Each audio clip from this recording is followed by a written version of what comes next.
रात का पहला पहर था। गांव के सभी लोग अपने अपने घरों में आराम से सो रहे थे। वहीं एक घर ऐसा भी था जहां से चीखने चिल्लाने की आवाजें आ रही थी।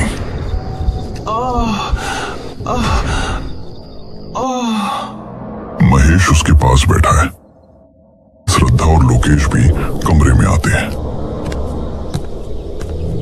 मालती, हिम्मत रखो, मैं अभी तुमको शमन जी के पास ले चलता हूं। मालती की तबीयत बहुत ज्यादा बिगड़ी हुई थी। उसके शरीर पर जगह जगह फफोले उठे हुए थे। कई जख्म बने हुए थे जिनसे खून भी रिस रहा था। उसको ऐसा दर्द हो रहा था जिसे वो लफ्जों में बयान नहीं कर सकती थी। मालती, उठो, जल्दी करो मालती, आओ नीचे उतरो। महेश और लोकेश ने मालती को उठाया और फिर उसको तांगे में बैठाकर ये सभी एक रास्ते पर निकल गया।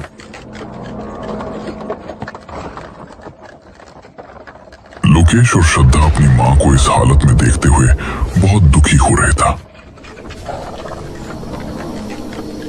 काफी देर बाद तांगा एक घर के सामने जाकर रुका।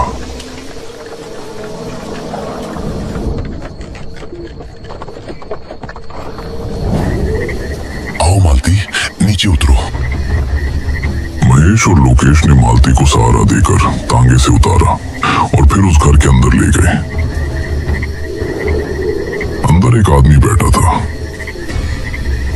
जिसके सामने एक लकड़ी का बक्सा रखा हुआ था।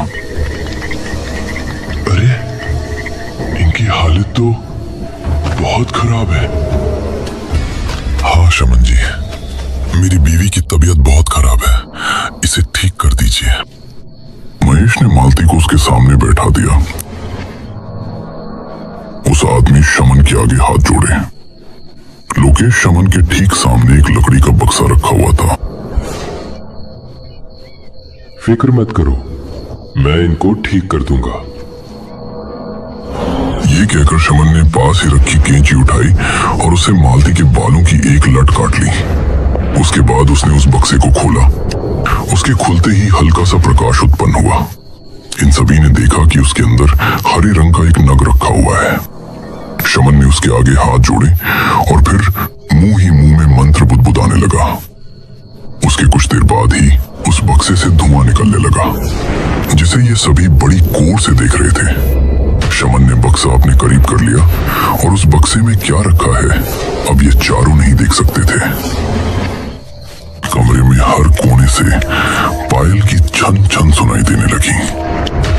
तभी उस बक्से से एक खूबसूरत हाथ थोड़ा सा बाहर आया और शमन ने उस हाथ के अंदर मालती के बालों की लट थमा दी। उसके बाद वो हाथ वापस से अंदर चला गया और फिर बक्सा सामान्य हो गया। अब उसके अंदर फिर से वही हरा नग नजर आ रहा था। वही पायल की आवाज भी बंद हो गई थी। क्योंकि ये चारों बक्से के दूसरी तरफ थे, इसलिए इन्होंने उस हाथ को नहीं देखा था। शमन ने बक्सा बंद कर दिया।